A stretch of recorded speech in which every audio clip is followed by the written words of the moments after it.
Japanese officers were stunned by the speed of America's carrier repairs. May 8, 1942, the Coral Sea. The sky hung heavy with smoke and the acrid smell of burning oil. Commander Takeo Takagi stood on the bridge of the carrier Zuikaku *, his eyes fixed on the distant silhouette of USS Yorktown as she limped away through the haze. His binoculars traced the American carrier's damaged flight deck, the twisted metal, the scorch marks that told of direct bomb hits. Intelligence reports confirmed it.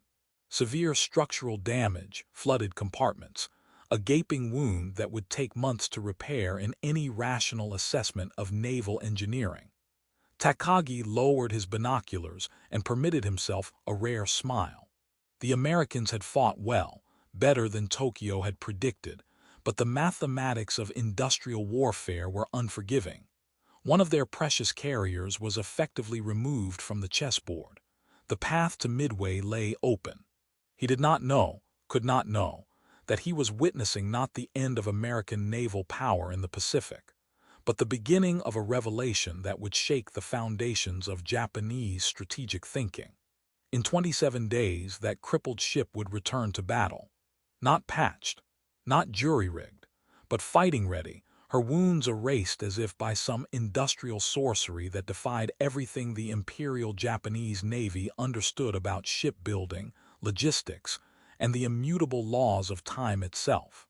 The story of how USS Yorktown rose from near death to rejoin the fleet in less than a month would become more than a tale of American engineering prowess. It would become a symbol, a terrifying glimpse into the industrial colossus that Japan had awakened, a nation whose capacity to repair, rebuild, and produce exceeded the wildest calculations of Tokyo's war planners.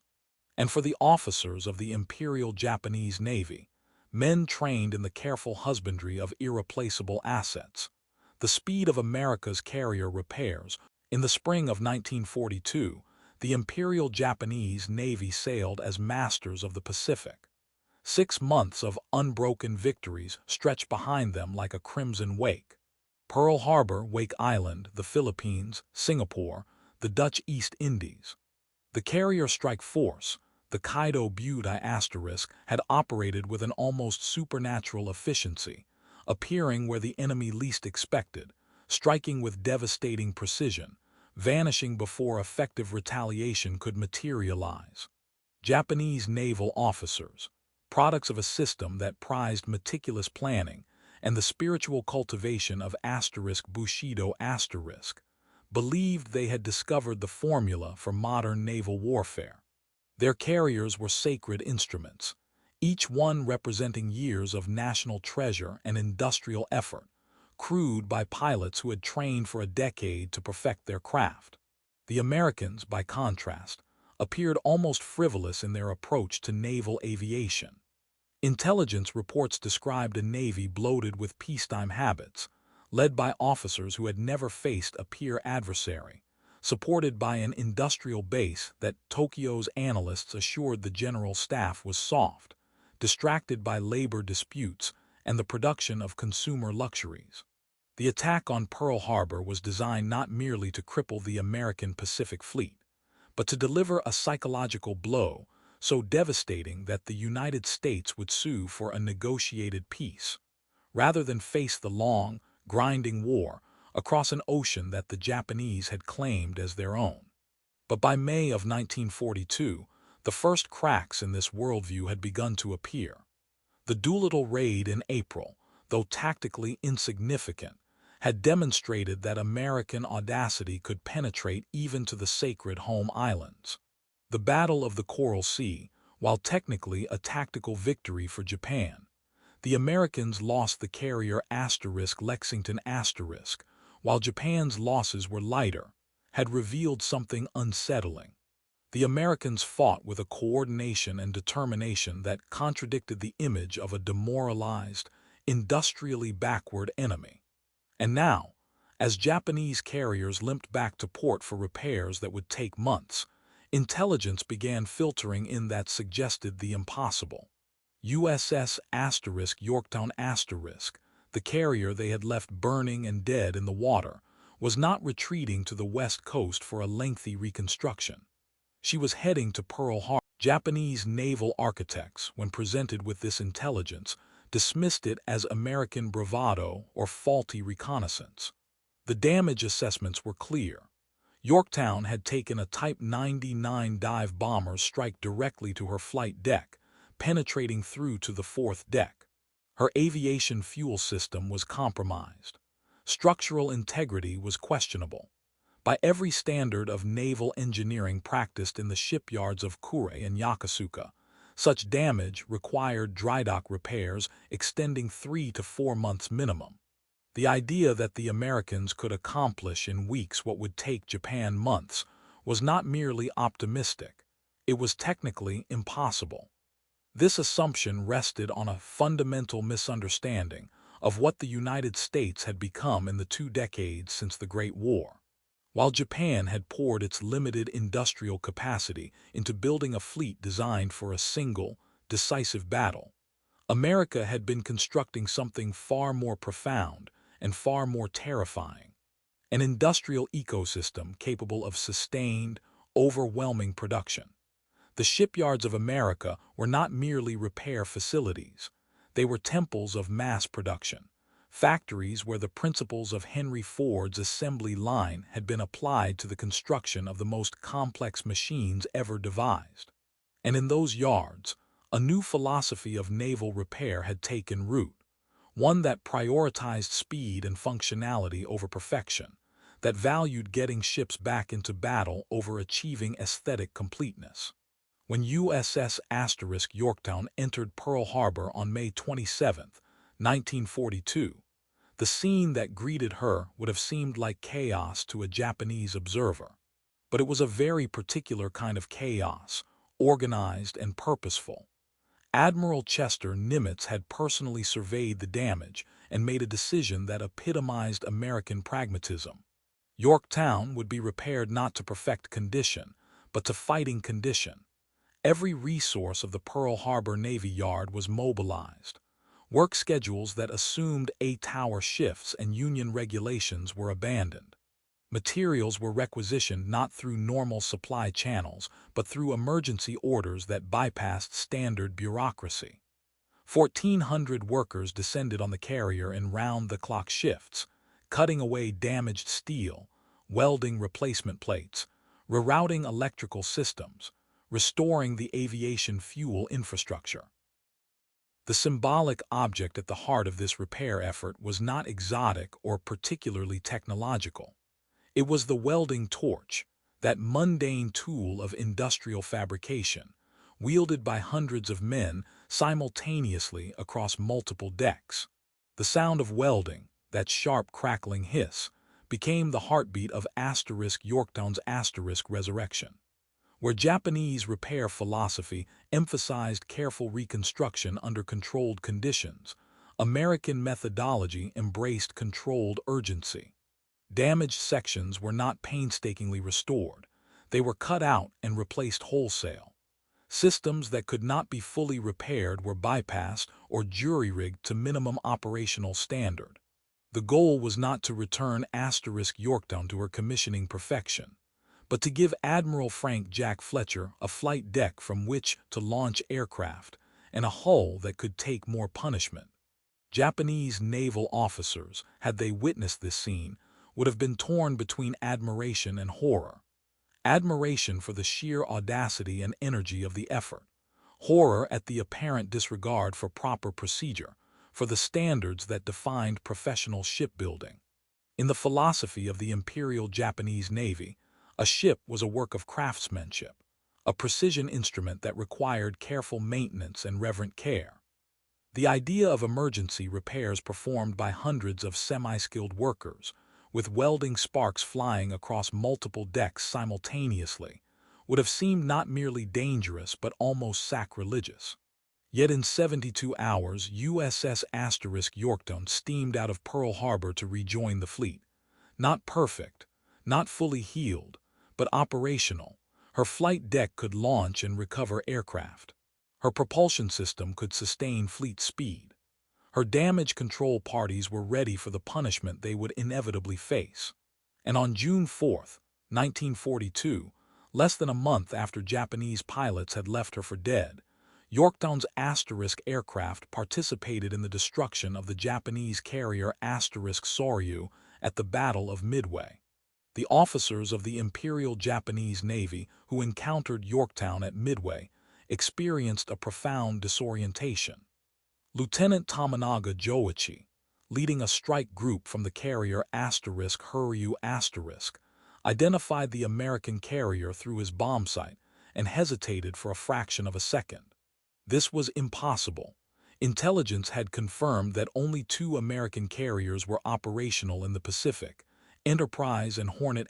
Been in a West Coast shipyard, surrounded by scaffolding and cranes, her repairs measured in months, not weeks. Yet there she was, launching aircraft, maneuvering at speed, very much alive and very much in the fight. The psychological impact of this encounter rippled through the Japanese strike force. If the Americans could resurrect carriers from near destruction in a matter of weeks, then the careful calculus of attrition that underpinned Japanese strategy was fundamentally flawed. The Imperial Japanese Navy had entered the war with 10 fleet carriers and light carriers. Each one represented an irreplaceable national asset. Losses were not merely tactical setbacks. They were strategic catastrophes that could not be quickly remedied. Japanese shipyards, operating at maximum capacity, could produce perhaps 1 fleet carrier per year. And the training pipeline for carrier pilots required years to produce aviators of the quality that had struck Pearl Harbor. The Americans, by contrast, appeared to operate under entirely different rules of industrial warfare. They could absorb losses that would cripple Japan and return to battle strength in timeframes that defied logic. This was not merely a matter of superior shipyard facilities or more welders. It represented a fundamental difference in national character and industrial philosophy. Where Japan concentrated its limited resources on perfection and irreplaceability, America had constructed a system that prioritized redundancy, rapid production, and good enough functionality. American carriers might not be individually superior to their Japanese counterparts, though by 1943, the Essex-class ships would establish clear superiority. But American industrial capacity meant that losses could be absorbed and replaced at a rate that transformed naval warfare from a game of chess into a war of industrial attrition. The welding torch that had resurrected Yorktown became, in the collective unconscious of the Imperial Japanese Navy, a symbol more potent than any weapon system. It represented the fundamental mismatch between Japanese craftsmanship and American industrial might.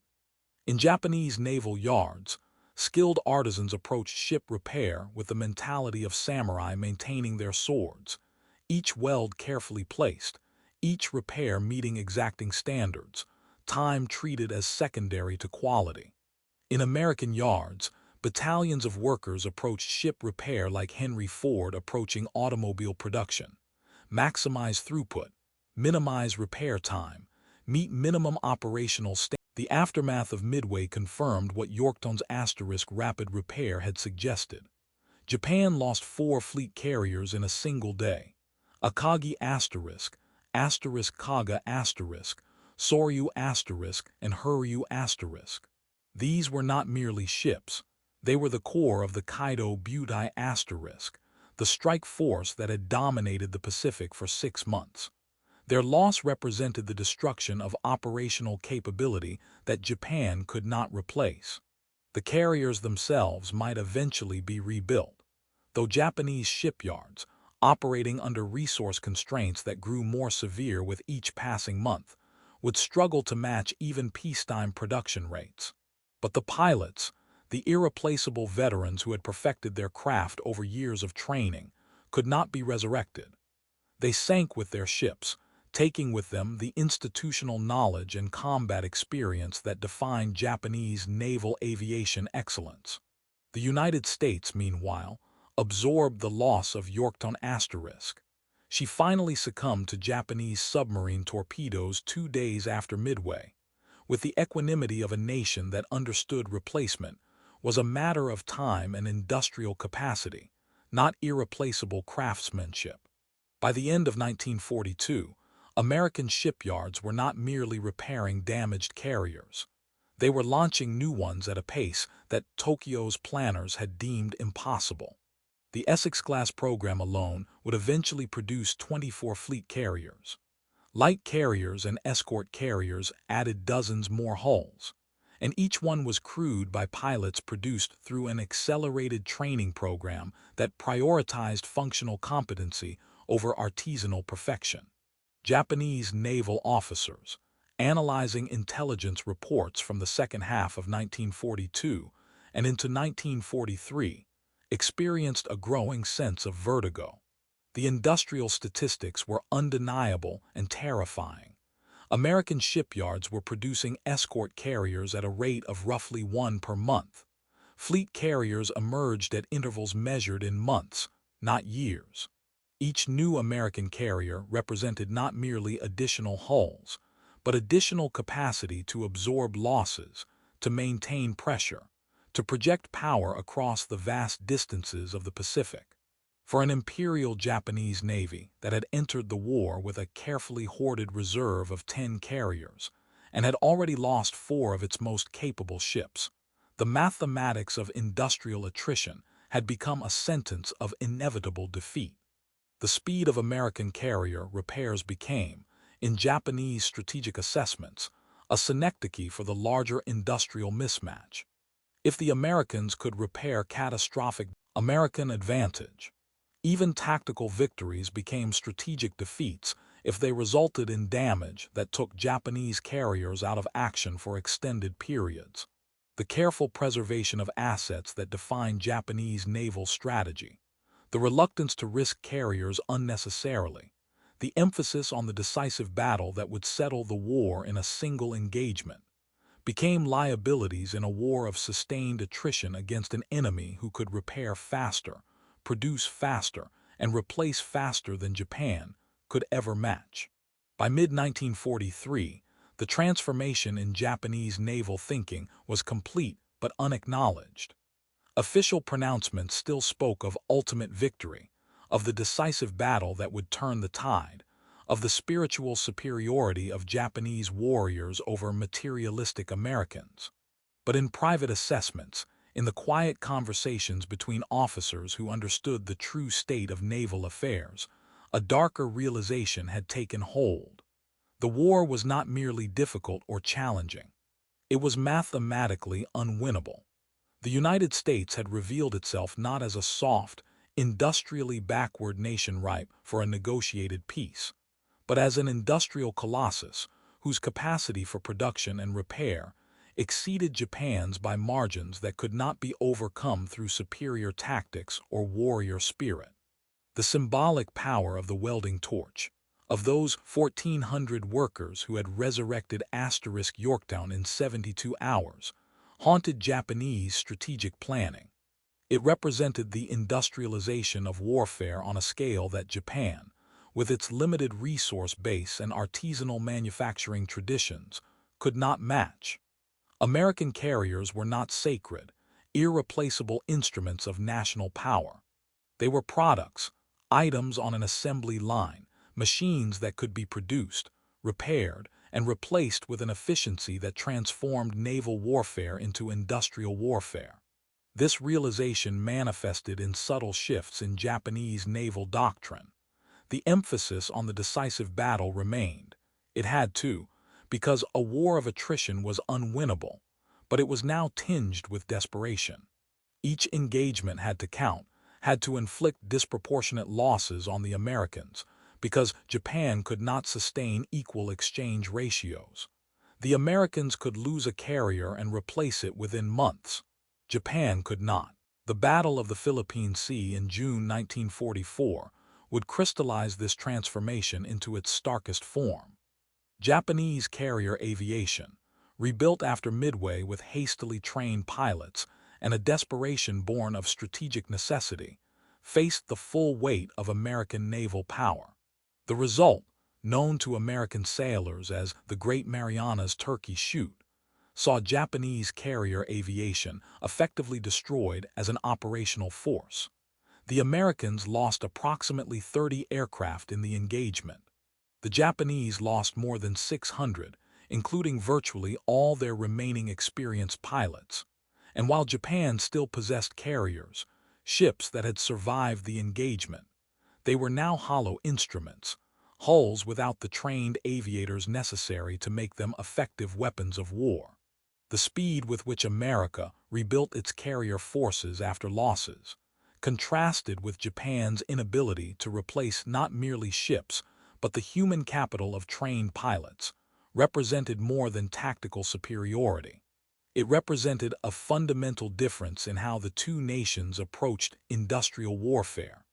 American training pipelines, like American shipyards, operated on principles of mass production.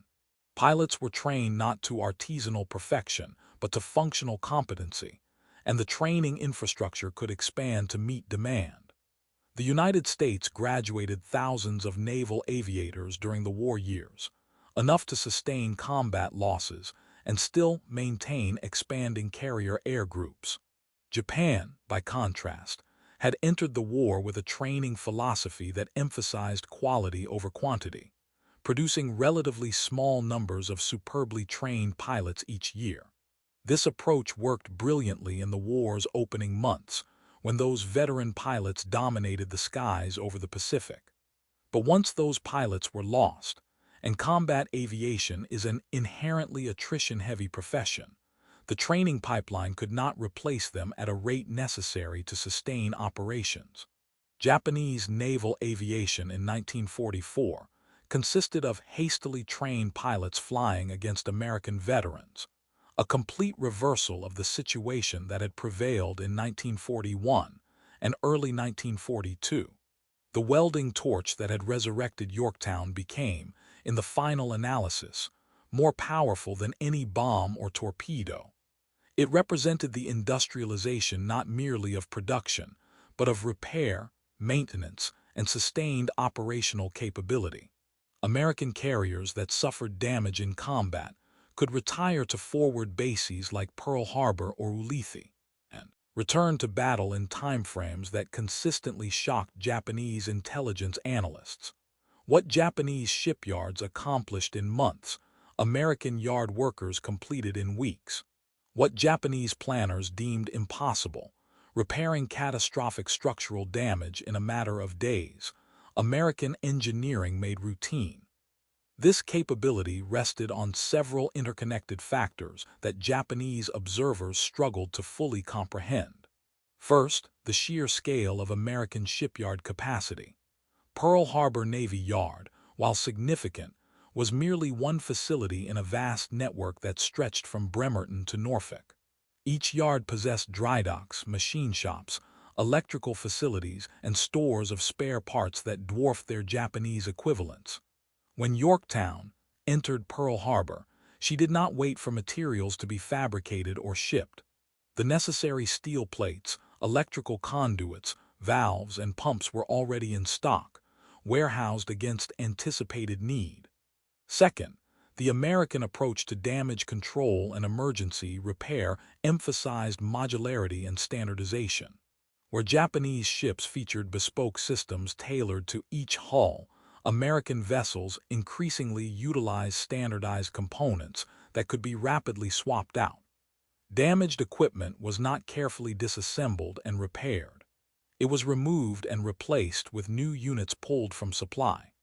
This approach sacrificed some elegance of design for enormous gains in repair speed.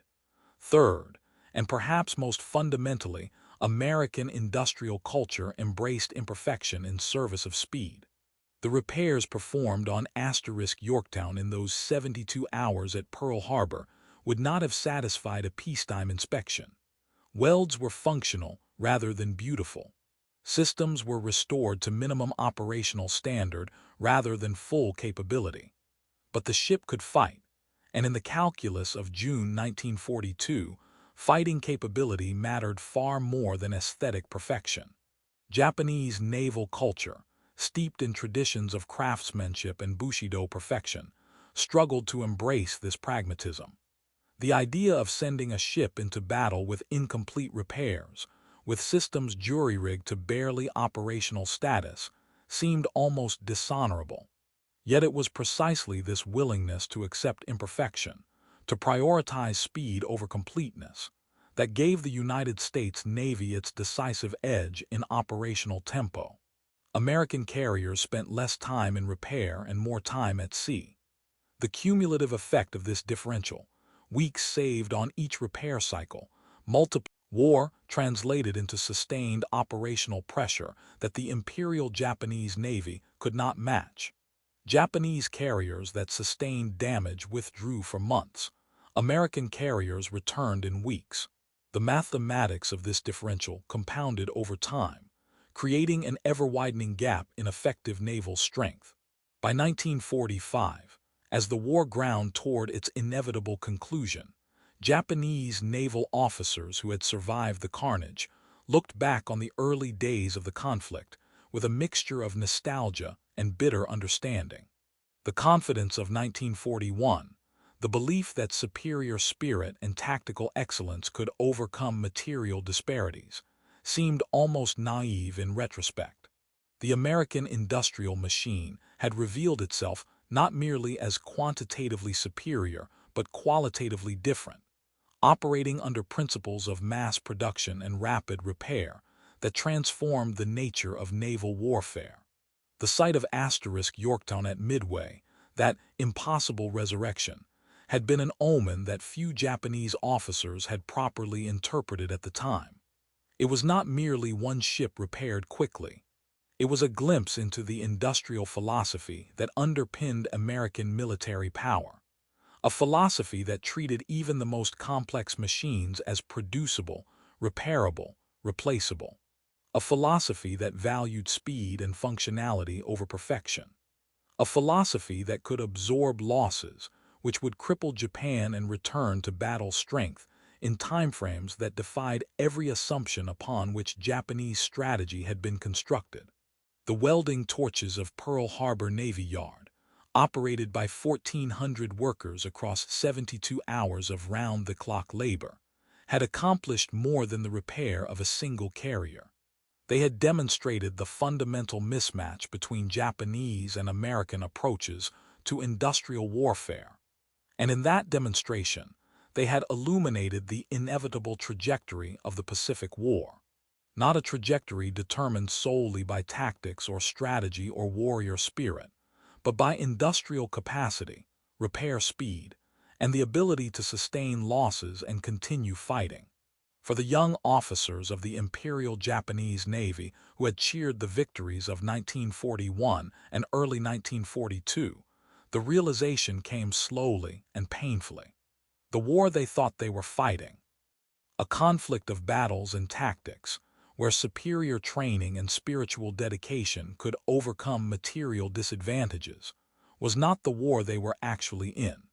They were engaged in industrial total war against an opponent whose factories could produce faster, whose shipyards could repair faster, and whose training pipelines could replace losses faster than Japan could ever match. The speed of American carrier repairs was not merely a tactical inconvenience. It was a strategic reality that rendered Japanese victory mathematically impossible.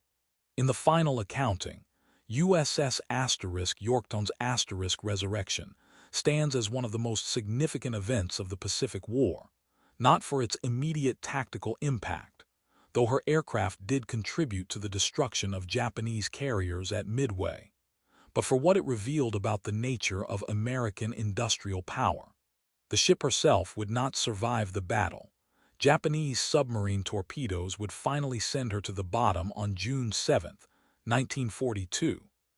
But the lesson of her rapid repair would resonate throughout the remaining years of the war and into the post-war strategic calculations of every nation that aspired to naval power. The Imperial Japanese Navy had entered the war with a fleet built for a decisive battle, a single climactic engagement that would settle the conflict on terms favorable to Japan. This vision rested on assumptions about American industrial capacity, repair capabilities, and national will that proved catastrophically wrong. The United States had constructed not merely a navy, but an industrial ecosystem capable of sustained production and rapid repair at scales that exceeded Japanese comprehension.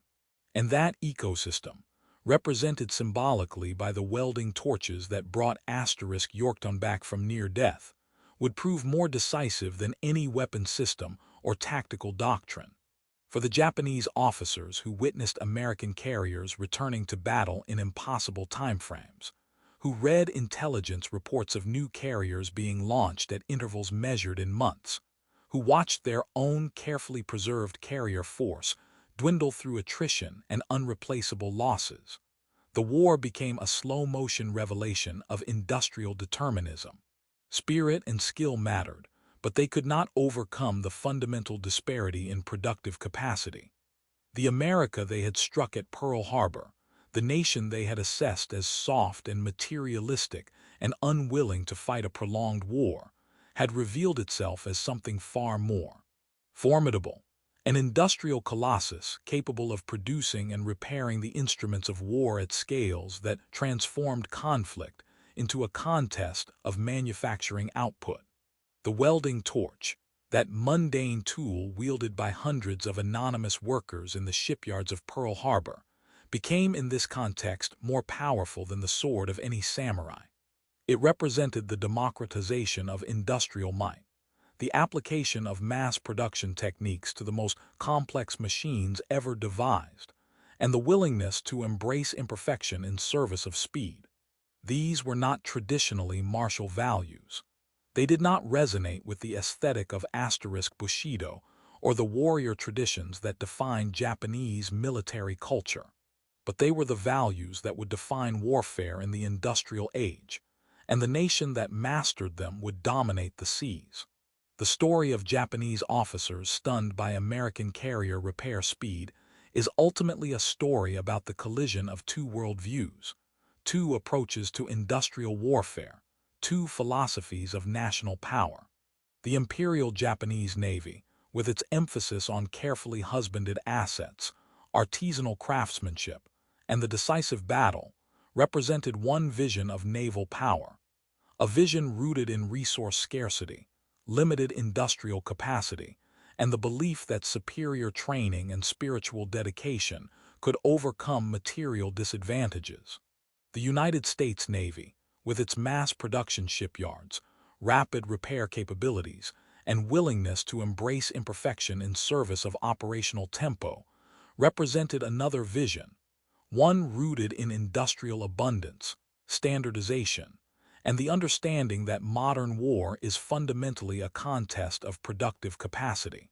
The speed with which American yards repaired carriers like Yorktown was not an accident or a fortunate circumstance. It was the product of deliberate choices about industrial organization, training, supply logistics, and operational philosophy. Choices that prioritized functionality over perfection, speed over completeness, and operational availability over aesthetic satisfaction.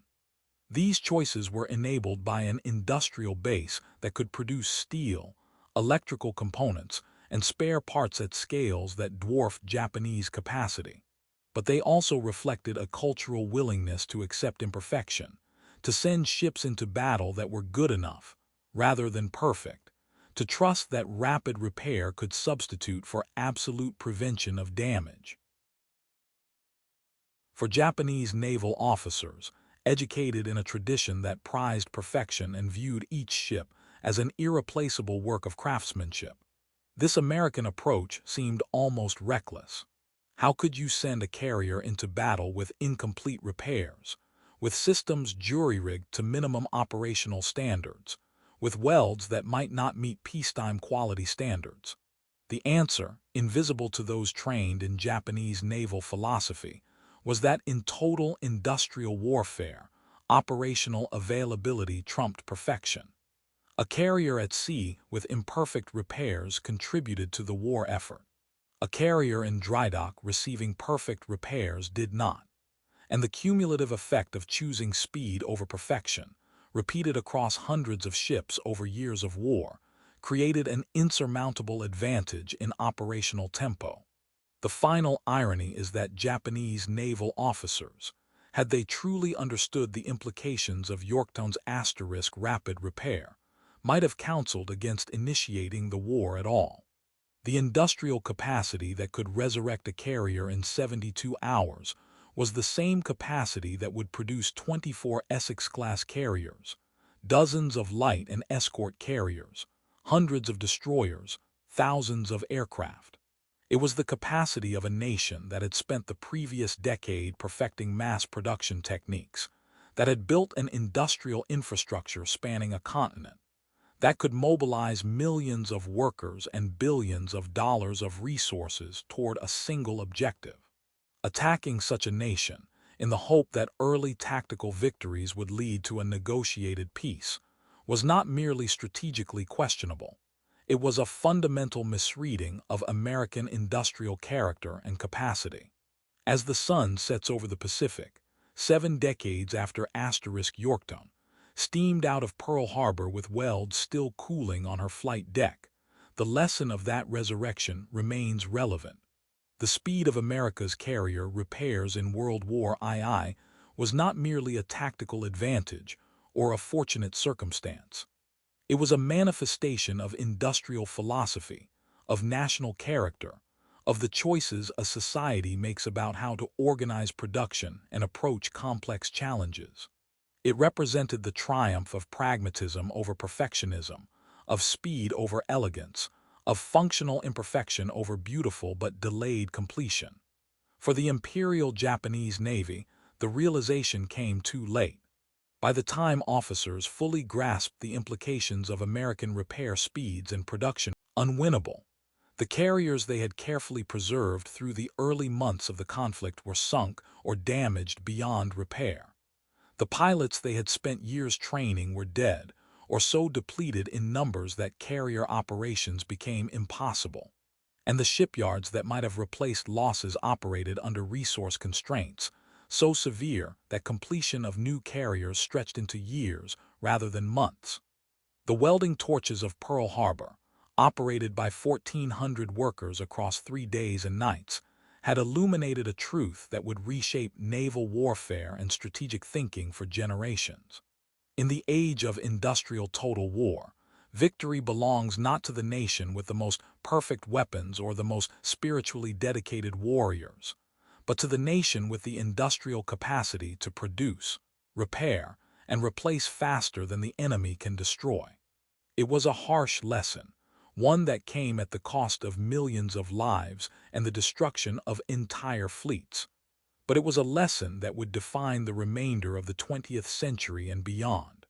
And somewhere in the depths of the Pacific, in the darkness where Yorktown finally came to rest, the memory of those 72 hours remains, a testament to what industrial determination can achieve, a warning of what happens when tactical excellence confronts strategic industrial mismatch, and a reminder that in modern warfare, the factory and the shipyard are as decisive as any battlefield.